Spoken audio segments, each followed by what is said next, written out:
নমস্কার বন্ধুরা, আমার কিচেনে সবাইকে স্বাগত জানিয়ে আমি আবারও চলে এসেছি আজকে একটা রেসিপি শেয়ার করতে। আজকে বানাবো আমি কাঁচা মাছের দই কাতলা।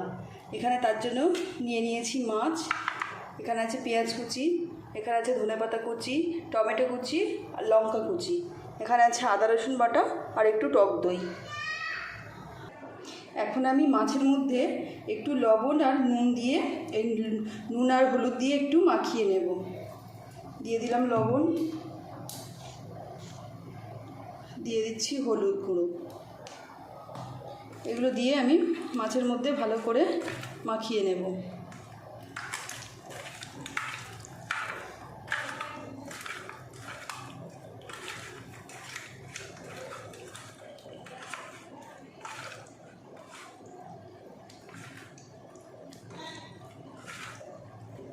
দেখুন মাছের মধ্যে নুন হলুদ মাখিয়ে দিয়েছি, এবার আমি এটা রেখে দেব।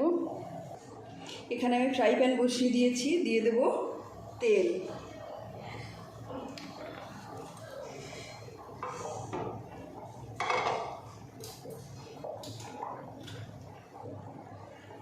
তেল আমার গরম হয়ে গেছে, এবার আমি দিয়ে দেবো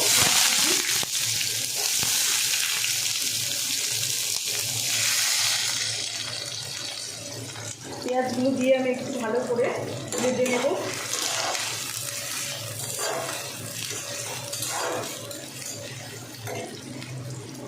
দেখুন পেঁয়াজগুলো আমার ভালো করে ভেজে নেওয়া হয়ে গেছে, এবার আমি এখানে দিয়ে দেবো আদা রসুন বাটা।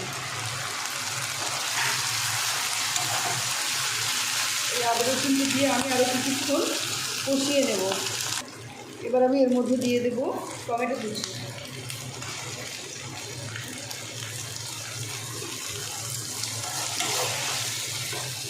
আর দিয়ে দেবো স্বাদ মতো লবণ।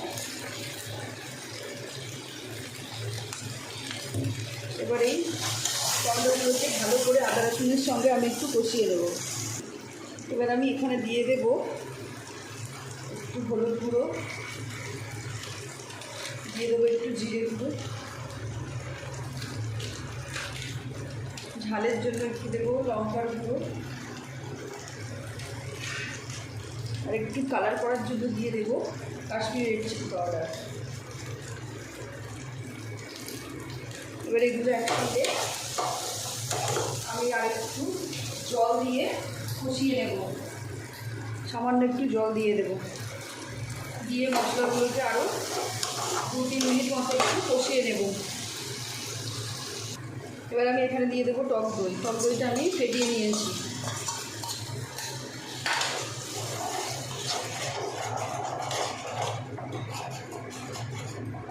দইটা দিয়ে আর একটু নেড়ে চেড়ে আমি এর মধ্যে জল দিয়ে দেব। দই দিয়ে ভালো করে নেড়ে চেড়ে কষিয়ে নেওয়া হয়ে গেছে, এখন আমি এখানে জল দিয়ে দেব।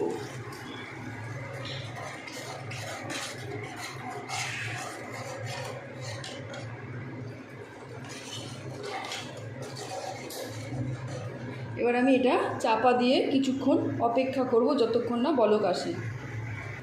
দেখুন মশলাগুলো জল ঢেলে দিয়ে সুন্দরভাবে ফুটে উঠেছে। এখন আমি এর মধ্যে একে একে মাছগুলো দিয়ে দেব।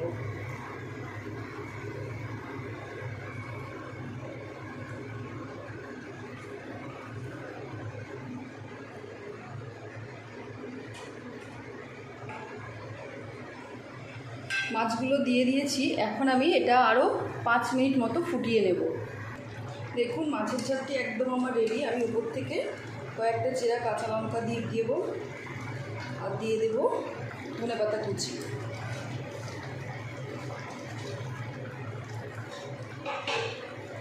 এবার আমি এটা নামিয়ে নেব। এটা একদম আমার পুরো কমপ্লিট। দেখুন কাঁচা মাছের এই দই কাতলাটি একদম আমার রেডি। এটা আমি এবার গরম গরম ভাতের সঙ্গে পরিবেশন করি। আমার এই চ্যানেলটি ছেড়ে যাবার আগে like, comment, share and subscribe করে পাশে থাকবার অনুরোধ রইল।